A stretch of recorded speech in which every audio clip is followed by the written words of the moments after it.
بسم اللہ الرحمن الرحیم۔ سورہ العادیات۔ اس سورہ مبارکہ کے پہلے ہی لفظ العادیات کو اس سورہ مبارکہ کا نام قرار دیا گیا ہے۔ اس میں 11 آیات اور 1 رکوع ہے اور قرآن پاک میں ترتیب کے اعتبار سے اس کا نمبر 100 ہے۔ یہ سورہ مکی ہے کیونکہ اس کا مضمون اور انداز بیان بتا رہا ہے کہ نہ صرف یہ مکی ہے بلکہ مکے کے بھی ابتدائی دور میں نازل ہوئی۔ موضوع اور مضمون کے اعتبار سے یہ سمجھانا ہے کہ انسان آخرت کا منکر ہو کر پستی میں گر گیا ہے۔ اس کے علاوہ بنیادی طور پر گھوڑوں کی مثال دے کر جانوروں اور انسانوں کے طرز عمل کی طرف اشارہ کیا گیا ہے۔ بسم اللہ الرحمن الرحیم۔ والعادیاتی ضبحا، ان سرپٹ دوڑنے والے گھوڑوں کی قسم جو ہانپ اٹھتے ہیں۔ فالموریاتی قدحا، پھر پتھروں پر نال مار کر آگ نکالتے ہیں۔ فالمغیراتی صبحا، پھر صبح کو چھاپا مارتے ہیں۔ فأثرنا بہ نقعا، پھر اس میں سے گرد اڑاتے ہیں۔ فوسطنا بہ جمعا، پھر دشمن کی فوج میں جا گھستے ہیں۔ ان الانسان لربہ لکنود، کہ انسان اپنے پروردگار کا ناشکرا ہو گیا ہے۔ وَإِنَّهُ عَلَى ذَلِكَ لَشَهِيدٌ، اور وہ اس سے آگاہ بھی ہے۔ وَإِنَّهُ لِحُبِّ الْخَيْرِ لَشَدِيدٌ، وہ تو مال سے محبت کرنے والا ہے۔ افلا یعلم اذا بُعثر ما فی القبور، کیا وہ اس وقت کو نہیں جانتا کہ جو قبروں میں ہے نکال دیے جائیں گے۔ وَحُصِّلَ مَا فِي الصُّدُورِ، اور جو بھید دلوں میں ہے ظاہر کر دیے جائیں گے۔ اِنَّ رَبَّهُمْ بِهِمْ يَوْمَئِذٍ لَخَبِيرٌ، بے شک ان کا پروردگار ان سے اس روز خوب واقف ہوگا۔ تفسیر۔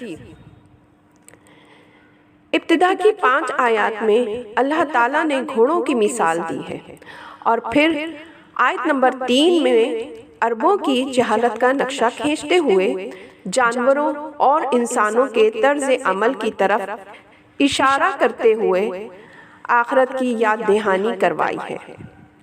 پہلی ہی آیت میں ان سرپٹ دوڑنے والے گھوڑوں کی قسم کھا کر اللہ تعالیٰ فرماتا ہے کہ وہ گھوڑے جو اپنے ان مالک کے ایک اشارے پر دوڑتے ہیں جو انہیں صرف چارہ پانی دیتے ہیں، ان کی دیکھ بھال کرتے ہیں، لہٰذا وہ گھوڑے اپنی جان کی پرواہ کیے بغیر سرپٹ دوڑتے ہوئے اور ایسے دوڑتے ہوئے کہ جب وہ پتھروں پر نال مارتے ہیں تو اس میں آگ یعنی چنگاریاں نکلتی ہیں اور گرد اڑاتے ہوئے دشمنوں کی صفوں میں جا گھستے ہیں۔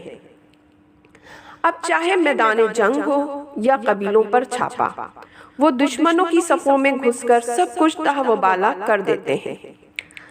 آیت نمبر 3 کا ترجمہ ہے پھر صبح کو چھاپا مارتے ہیں۔ اس آیت مبارکہ کے ذریعے اللہ تعالیٰ نے عربوں میں پھیلی جہالت کا نقشہ کھینچا ہے۔ اس آیت کی تفسیر کے مطابق عربوں میں لوٹ مار کا ایک طریقہ یہ تھا کہ وہ دشمن قبیلوں پر رات کے تیسرے پہر حملہ کرتے۔ یہ وہ وقت ہوتا ہے جب رات بھر کا جاگا مریض بھی بے خبری کی نیند سو جاتا ہے اور رات بھر چوکیداری کرنے والا بھی غنودگی میں ہو جاتا ہے۔ یہ ایک انتہائی کمزور ترین وقت ہوتا ہے۔ ایسے وقت میں قبیلے دشمن قبیلوں پر حملہ آور ہوتے، خوب لوٹ مار کرتے، قتل و غارت گری کرتے اور روشنی پھوٹنے سے پہلے ہی چلے جاتے، اور یہ سلسلہ یوں ہی چلتا رہتا۔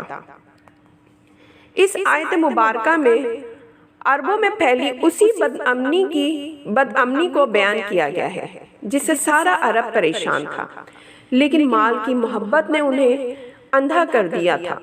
وہ چاہتے ہوئے بھی اس نظام کو بدل نہیں سکتے تھے۔ انہی حالات کو پس منظر بنایا گیا ہے کہ انسان اللہ کی دی طاقتوں اور قوتوں کا غلط استعمال کر رہا ہے۔ انہی حالات کے پس منظر میں اللہ تعالیٰ نے انسانوں اور جانوروں کے طرز عمل کی طرف اشارہ کیا ہے کہ ایک طرف گھوڑے یعنی کوئی بھی جانور وہ اپنے خدمت کرنے والے مالک کے اتنے وفادار ہیں کہ ان کے ایک اشارے پر سر پر دوڑ پڑتے ہیں، اپنی جان کی پرواہ بھی نہیں کرتے۔ اور دوسری طرف انسان ہے جسے اللہ نے اشرف المخلوقات بنایا، لیکن وہ جانوروں سے بھی بدتر ہے، کیونکہ وہ مال و دولت کی ہوس نے اسے اندھا کر دیا ہے، اور اسی وجہ سے وہ اپنے رب کا ناشکرا ہو گیا ہے۔ اللہ تعالیٰ آخر کی آیات میں فرماتا ہے کہ انسان روز آخرت کو بھلا بیٹھا ہے کہ جس دن قبروں سے مردے نکال دیے جائیں گے، اور وہ دن ایسا ہوگا کہ انسان کے دلوں میں چھپے راز بھی بیان کر دیے جائیں گے۔ بے شک اللہ تعالیٰ ہر چیز سے واقف ہوگا اس روز۔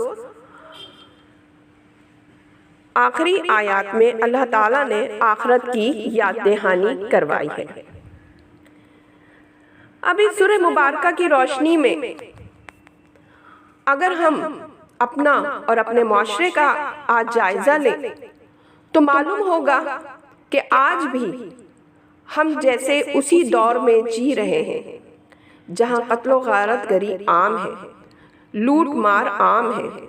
آج بھی ہم مال و دولت کی ہوس میں اندھے ہو گئے ہیں اور ایک دوسرے کے حقوق کو فراموش کر دیا ہے۔ اس سورہ مبارکہ کے مطابق ہم نے آخرت کو بھلا دیا ہے۔ ہم قرآن پڑھتے ضرور ہیں لیکن عمل نہیں کرتے، اور یہ ایک ہمارے لیے لمحہ فکریہ ہے۔